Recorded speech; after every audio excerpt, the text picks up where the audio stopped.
Asics have made a big move into the super shoe space with 3 new models.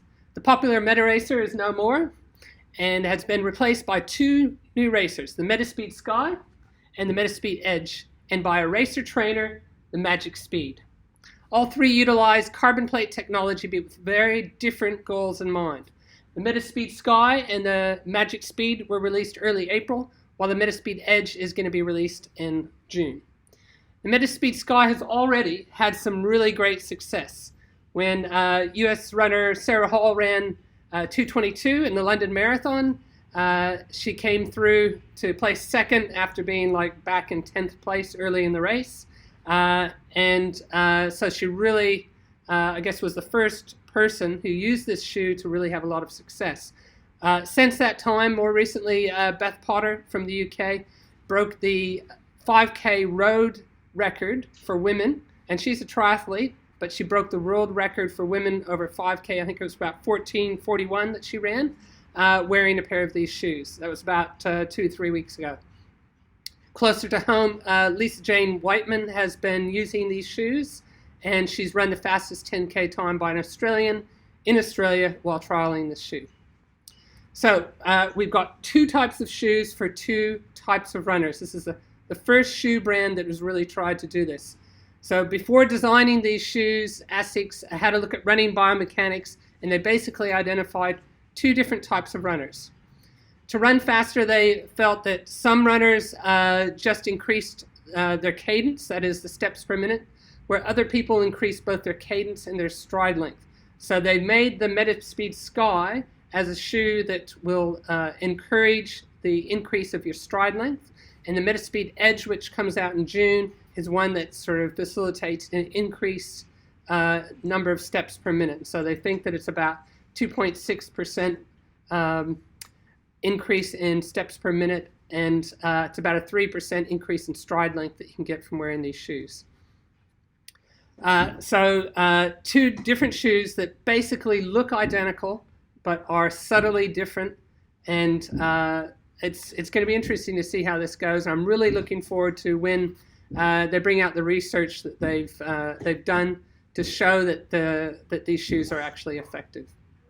Now you can identify which shoe is best for you by looking at what happens when you increase your speed. So stride style runners take less steps per minute. They have more vertical oscillation, so bouncing up and down, and their stride length doesn't actually increase that much. The stride type of runners, their stride length increases, but their cadence doesn't change, whereas in the opposite type, so for the cadence style runner, both their stride length and cadence increases. They tend to have less of that jumping up and down when they're running, and they tend to sort of keep their center of mass along a straight line a little bit more. The Metaspeed Sky designed for that stride type of runner, and the Metaspeed Edge for those people who are cadence type of runners. One of the big differences between the Meta Racer and the Metaspeed Sky is the midsole. You can really feel the difference. This feels like a much lighter type of midsole. It's probably a little bit softer in its feel, although it's not overly soft, but it has this huge bouncy feel when you first are on the ground. So it's really a nice bouncy feel and a real tipping off at the end. So certainly a little bit of a different midsole than this. The other thing which is really different is the stack height. So the stack height in the Meta Racer was actually pretty similar to a normal sort of training shoe. So probably a little bit more than a normal racing shoe, but it was a more conventional stack height. Whereas with the Metaspeed shoes, they've gone to a much thicker midsole, and you can really tell that difference that you're sort of high off the ground. It's one of the reasons why they think that people run faster in these shoes is because when you're higher off the ground, it actually increases your stride length just by having that one factor. The drop in the Meta Racer also was 9 mils, which is a pretty standard sort of amount of heel height to forefoot height difference. Would be similar to what they have in the other Asics training shoes, whereas they've gone to a 5mm drop in the Metaspeed. So certainly a different shoe to what the Metaracer is when it comes to the midsole. And as I said, you can really feel that. And actually, I would even say that the Metaspeed are very similar in profile to what you get from the Glide Ride. So you can see that big toe spring where it sort of kicks up at the end, and it's a stiff shoe that sort of allows you to sort of tip off the toe, and you really feel that even when you're walking, you really feel like you're sort of falling off the front of the shoe. Again, that's one of the reasons why they think these sort of shoes, the super shoes, have made a difference. They're more efficient for that reason. So I think that they've taken the whole Glide Ride sort of idea and incorporated it into a racing shoe, which you wouldn't say necessarily the Metaracer had done to the same extent. And the other thing which I should just mention is that the Magic Racer actually has a carbon plate in it. It's just not as big. So it doesn't go as much of the shoe. It's just sort of sandwiched in the middle of the shoe, whereas you can really feel that this is a much stiffer shoe, and it's stiffer the full length. The outsole is a little bit different to the Metaracer as well. It's actually, I'm sure, a much lighter weight outsole that reduces the weight of the shoe. You can see they've made little holes in the forefoot. And the other thing which is different is that it's actually a little bit thinner than what the Metaracer was. So the outsoles actually add quite a bit to the weight of the shoe. And certainly I would expect that, that this is a much lighter outsole, maybe not as durable as the Metaracer. We'll have to wait and see. But the other thing which is really different with both of these shoes is that it doesn't actually cover the heel. So these are really designed for people who are sort of landing more midfoot to forefoot. And that was true of the Metaracer as well. It does have this real grippy technology, so it's a different sort of type of technology compared to what the Metaracer had. This one's called Asics grip, and I think I just can't remember the name of the technology, and I think it was a wet grip or something like that that used in the Metaracer. The upper is another thing which is quite a bit different. You can sort of see that you can see my fingers through there. It's a single piece nylon that's actually really tough. It's unusual to have these thin, lightweight materials be this strong, but you can really feel that it's quite strong. In comparison to this is a much more standard sort of softer type of material.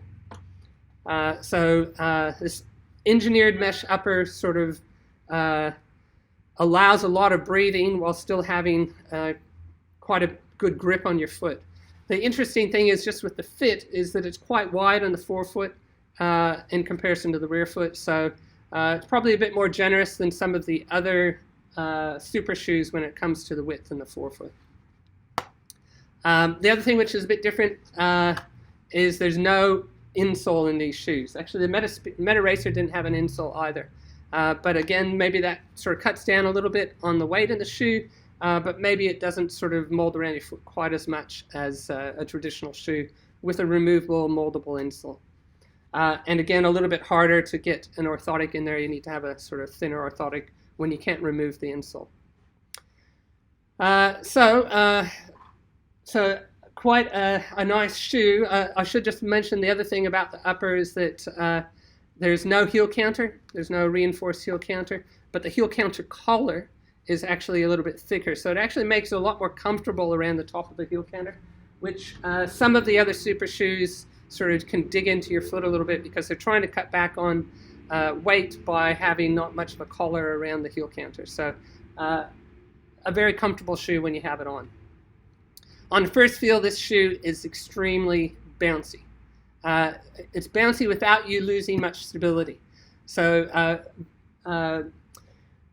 some of the super shoes are just too soft, and you feel like you're just floating all over the place. Whereas with the Metaspeed, it actually gives you a little bit more of a firmer feel, and maybe that's the carbon plate being a bit more extensive in it, but you really do feel that difference.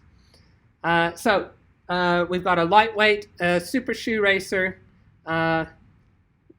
Certainly a very rigid shoe, so you can't flex it at all. So it's at the end of the rigidity spectrum. I think that when it comes to the hardness and softness, it's certainly towards the very soft end, but it's really on that initial feel. Yeah, I think this is going to be a fantastic shoe, a really great addition to the super shoe range, and I can't wait to see the Metaspeed Edge when it comes out in June. So. Comes in standard widths, B and D, but remember, wider in the forefoot. It's about 190 grams in men's size 9, 5 mil drop, and $329.95 for sale in Australia. We've got a very limited number of these. I think they brought out 80 pair in Australia, and we got about 9 pair. I think that was so that they can use them in the Olympics, because they have to sort of come out 3 months before the Olympics in order to be able to use them in the Olympics. So really going to be a great shoe. We will have more stocks of them in the future, but get in quick if you're looking at trying out the newest super shoe in the market, the Asics Metaspeed Sky. Thank you very much. We love running.